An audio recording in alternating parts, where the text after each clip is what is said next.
heading into the last part of our Ultimate series, we are going to compare again the Archon player, in this case the late game, with the immortal Excalibur, and we're gonna see what the difference is, what kind of decisions are going into this. Let's get started.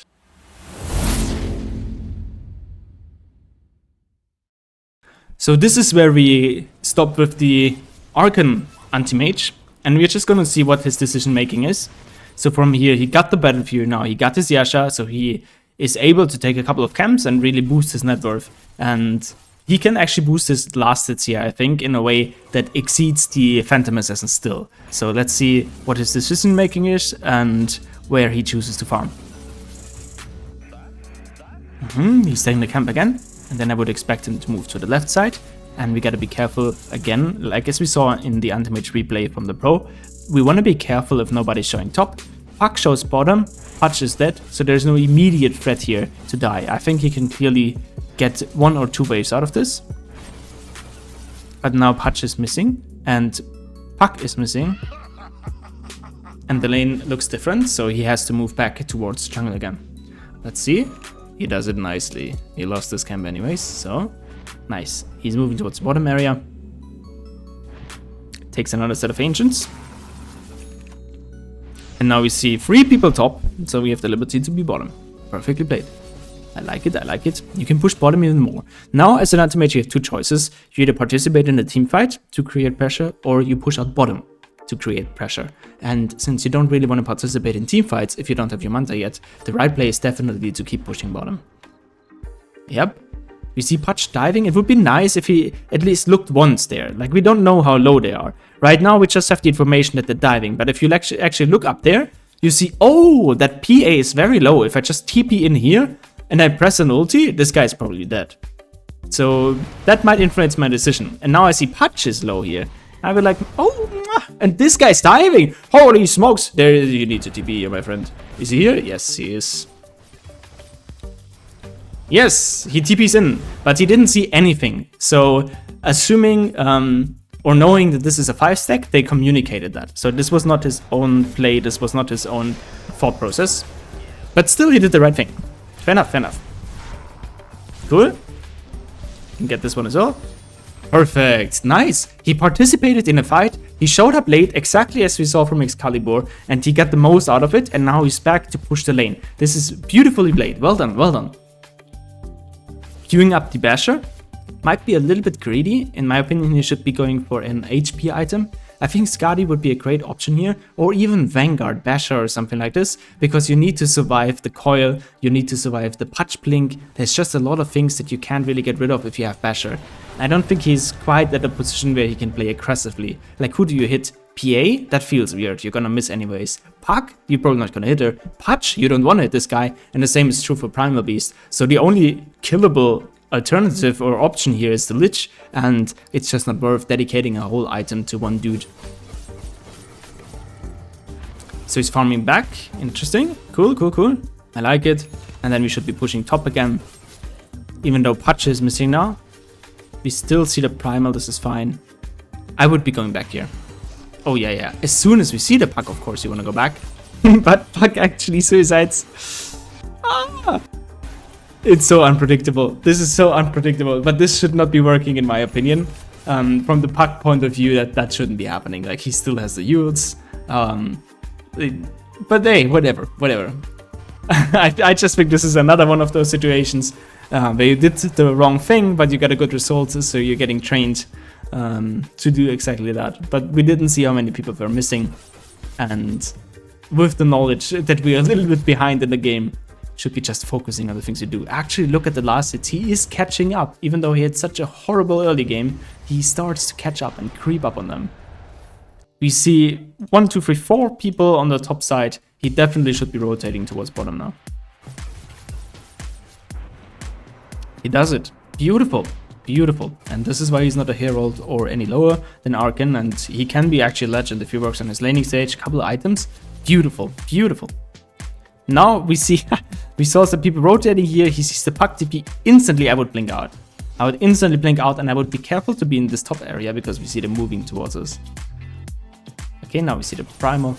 We see that they're pushing mid. We should be looking at mid at least. Like, look once here, see what's happening. If it's contestable, if it's not contestable. I should be looking at. We cannot let mid laners like this die blindly. Like, we need to look and see if there's an opportunity. And he's going Monkey King Bar, which is even more greedy than the Basher. Whew. I'm not sure about that, my friends. He uses his mind. He still gets away. Fair enough. Oh, premature ult. Now he uses the passive. It's a little bit too late. It's a little too late. And he's still looking for a fight. They actually get another cleanup here. Let's see his decision making, if he goes back base or if he keeps farming on the top side. He's hesitant. Yeah, now he gets it. It's an illusion. It's fine. It's fine.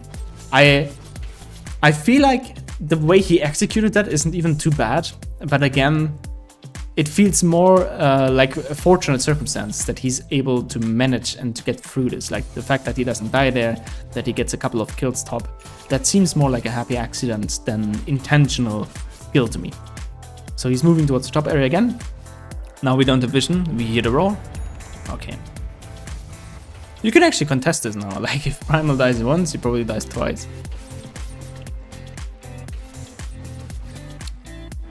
Interesting way of hoarding the items here without sending them to the secret shop or buying anything or delivering them straight and then getting the item here.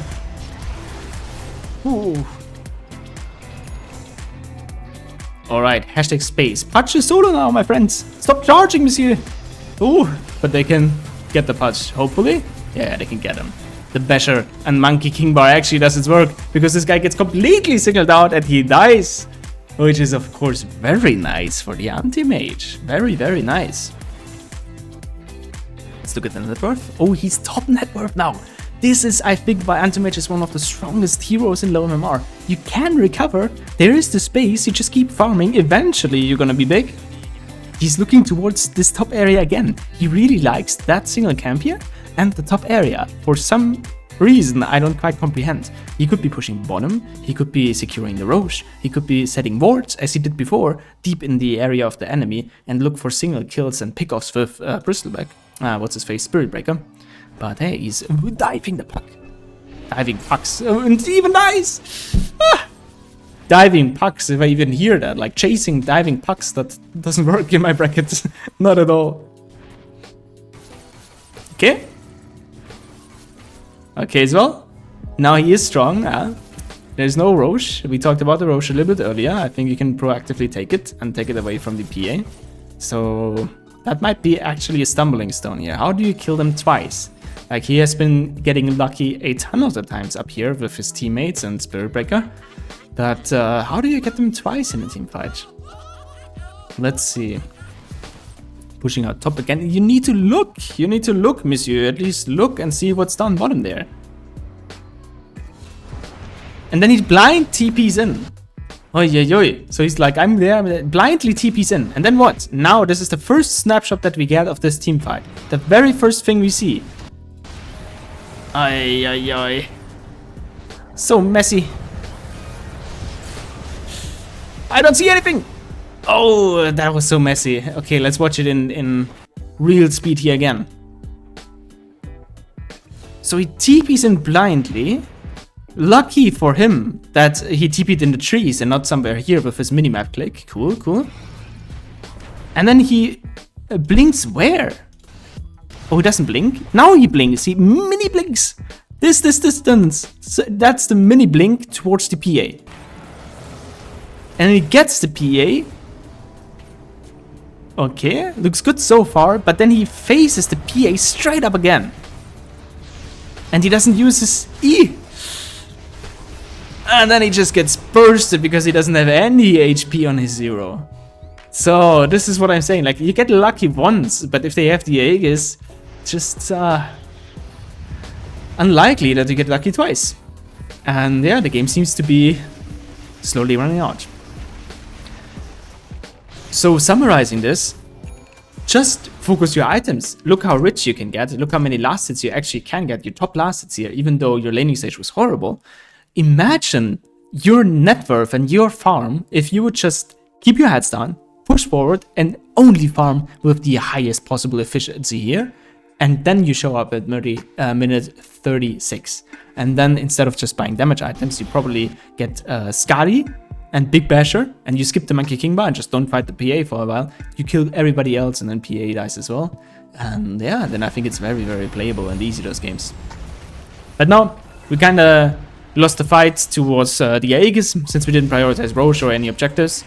And yeah, now there are just random fights happening here.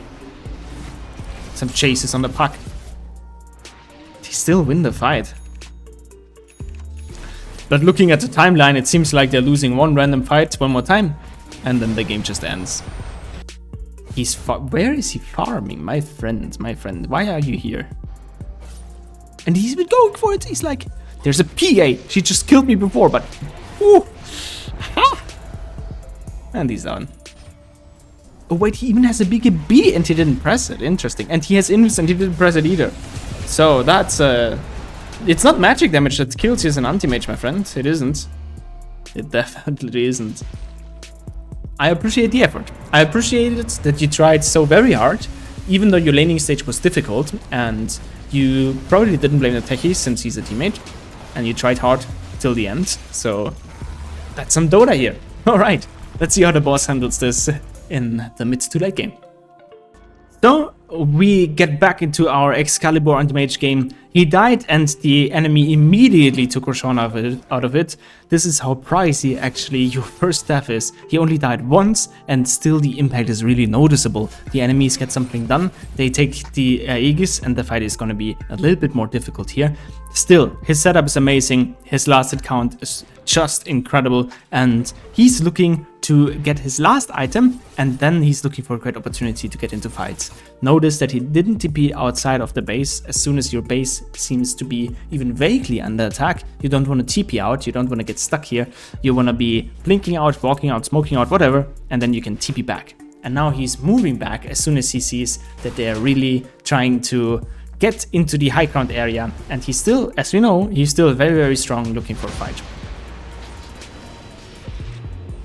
Okay. Checking out what's happening. There's a PA. Goes on the PA. Saves his ulti. PA still has Aegis. Uses ulti on Muerta. Resets a little bit. Nice. And goes for the kill and gets it eventually.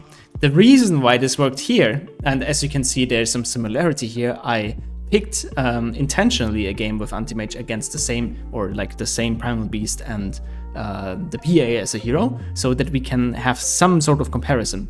And the reason why he's able to kill this PA here is the net worth difference at the one hand, and then also the situation where we're in. So we have a couple teammates that stand around us and that enable us to get a kill here. And this Phantom Assassin doesn't have a BKB yet, so the possibility of getting a kill is definitely given.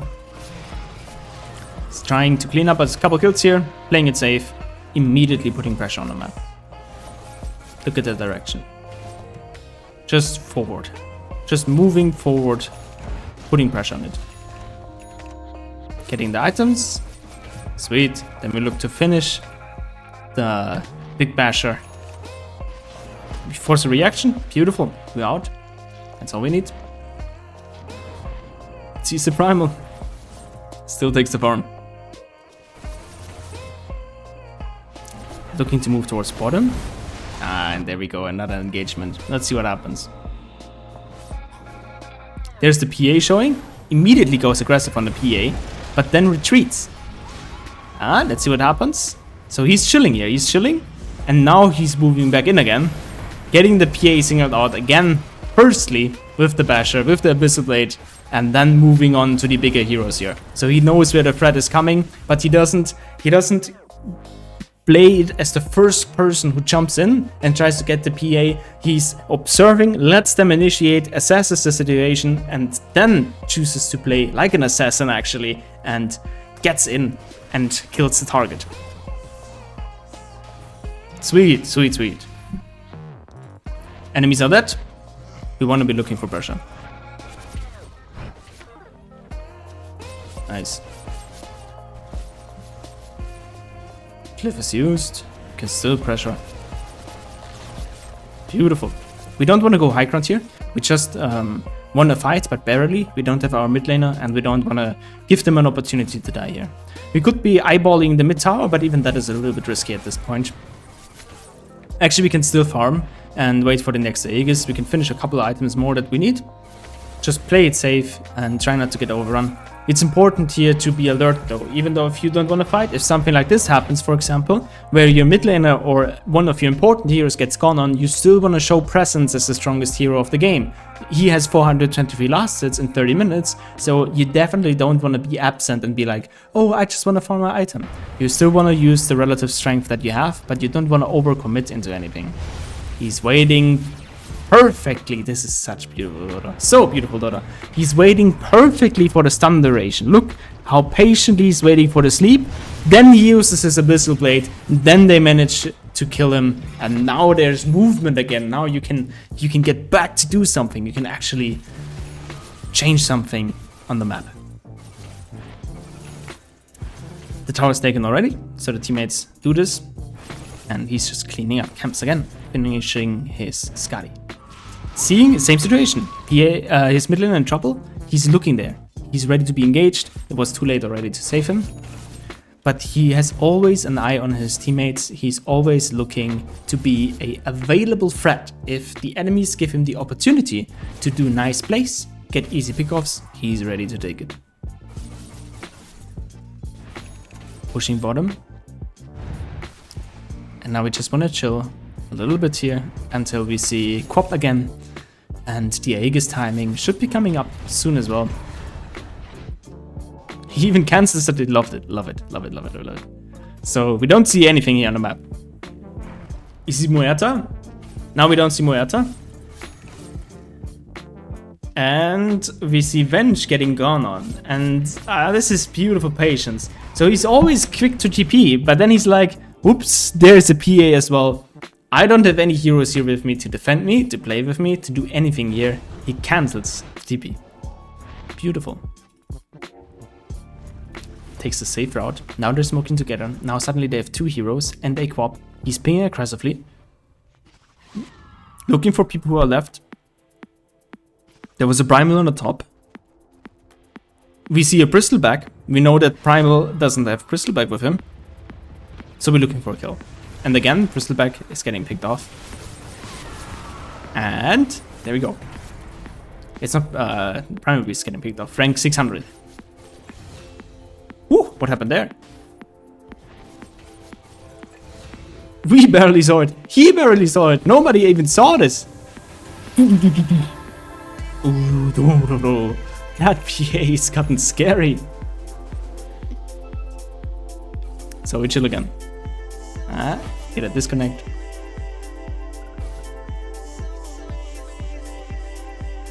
And we just chill again. Like, we have to wait for the Quap. We have to wait for some key marker, like the Aegis or something.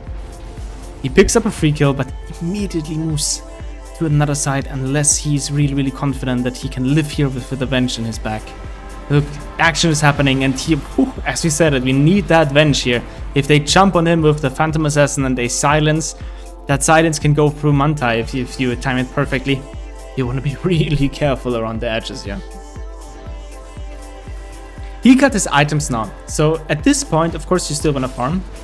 And more important is that you wait for your timings and don't get impatient. So let's see how this engagement works. He's jumping on the PA, but she doesn't die. And there's the silencer speaking off, and he's still moving in aggressively. So he got a solo kill on the Phantom Assassin. How did this happen? He saw the Phantom Assassin there. He manages to jump. Nice. He gets a basher out. There's a stun coming in from the Venge, and this is enough for a kill. This is actually an amazing play. The balls that it takes to engage there. Amazing, cool, interesting, but very, very on the edge. I think it was a risky play to take here, but he seems to know his strength very well. And then immediately he heads for Roshan, because this is what we've been talking about. You want to get something that's actually a win condition, something that sets you apart from the other fights that you had before. And being on 550 lasts here in 37 minutes, and then having the Aegis, no, it gets taken away! The tree snatches it! What a play! What an amazing play! Stream sniping? Yeah, that's the question here. It's almost unbelievable, the timing. Maybe ops. So he was probably stream sniping right there, which is unfortunate, but shows you again the caliber that we have to deal here with on this high-ranked MMR gameplay. Still decides to make a move. Muerta buys back. He's patient. Look at this positioning. This is so beautiful. This is so beautiful. The Quap and the Anti-Mage, they both know how to play this game. They're sitting here on the top side. They're waiting for opportunities. Let's see what triggers them to go back or to get out of this game. Primal Beast. PA not showing. There's the PA. Well, we're out anyways. This fight is over. Interesting, interesting, interesting. Completely rotating all around the map. And then look at this. He spots the Phantom Assassin here. And he pings the Phantom Assassin. There's a tree and a Bristleback and a Phantom Assassin, but both of the other heroes, they cannot protect the Phantom Assassin.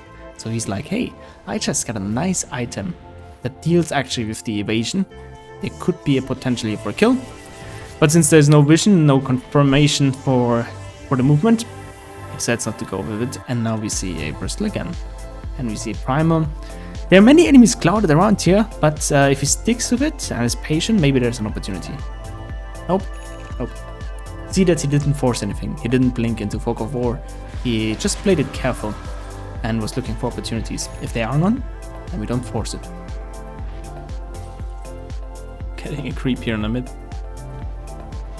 Interesting, interesting. Seeing a Bristle. You don't really want to initiate on him. It feels weird to go on that guy. We want to see more. We want information. We need them to get uncomfortable with the silence that's happening here. There's no action. Now we see Muerta. Muerta get hexed. Boop, vanishes. And now we chase. There's a ping going on. They're looking for people. They don't find anything because they immediately went out. Oh, and now this is a mistake. This is a mistake from the Radiant side to play here. They don't have Muerta up. And they know that all of the enemies are around and the ultis are still up. So let's see if they can punish that mistake. He's looking to play here. Still doesn't quite go for it. Now they smoke together. Looking for further aggression. They know that this Muerta doesn't have buyback. You don't want to go in the Primal Beast. Very, very patient plays here from the Phantom Assassin as well. Being hidden there for so long really makes this game difficult. Phantom Assassin needs to die, and we need to get a great opportunity to catch her in order to be able to play here. If he's not with his team together and there's no threat of getting ganked, he's immediately farming again, but now he's reconnecting with his team. Let's see the result. Interesting, interesting. There we go, bursting the PA immediately. Looking for the opportunity, waiting for the PA. And only PA, nothing else. PA first, every item used on it, bam, dead. And now we have the liberty to play here with ease because there's no damage that they can provide to cut through this anti-mage. They can even chase this. He can bash that up. A little bit of a miscoordination here from the bench. But still, it's very, very, very comfortable to play this game now. Oh, he's actually super tanky. And he actually has to retreat. But again, there's no problem with this at all. As soon as the Phantom Assassin dies, you can play or retreat very freely. There's no catch, there's no physical damage that brings down the anti-mage at this point. They managed to clean up the kills and immediately no time wasted. Obviously, you go for the push. Primal bought back, and if he does one mistake now, like this, he's getting a little bit sweaty here already, and he dies again, and this should be GG. Even if the PA respawns now, there's not enough space that can be created for her to kill the anti-mage and to really single him out. And even though PA is a stronger hero from the basics and from the kits than anti-mage when it comes to physical damage, the network is just one of the most important things. This is even close, but you could buyback here. You can actually buyback and finish the game. Yeah, he does it. He buys the TP boost, he just rejoins, and even though they killed him once, again, network is the solution. It's what's carrying this game from the beginning on. 600 last hits, even though he has been active so many times. There's another clean off. You can try to kill him or just ignore him. That's fine, they go for him. You can just finish the game here, probably. Completely ignore the enemies. Nice. So another beautiful game where every single decision seemed to matter so much. Even though he has only 2 deaths, the game was relatively close. The standard of gameplay is just incredibly high. And yeah, to see his decision making on the farming patterns and then on the fight, and of course the incredible speed of the item timings that he managed to get from the laning stage as well, it's just amazing to me. Alright, I hope you enjoyed it as much as I did, and let me know in the comments what baffled you the most. What thing was the most exciting for you to see? Is there something that you caught yourself doing all the time where it's like, oh, that Archon gameplay, that's actually me at many points. Or for me personally, it was Excalibur not moving there to the top left side of the area once everybody was wasn't showing anymore. Like they didn't show the map and he didn't move there. He was just like patient. It's like, nope, even though I'm the strongest hero on the map, I'm not gonna risk it. And that patience, I think, is, oh, I can definitely learn something from this. All right, see you in the next one, guys.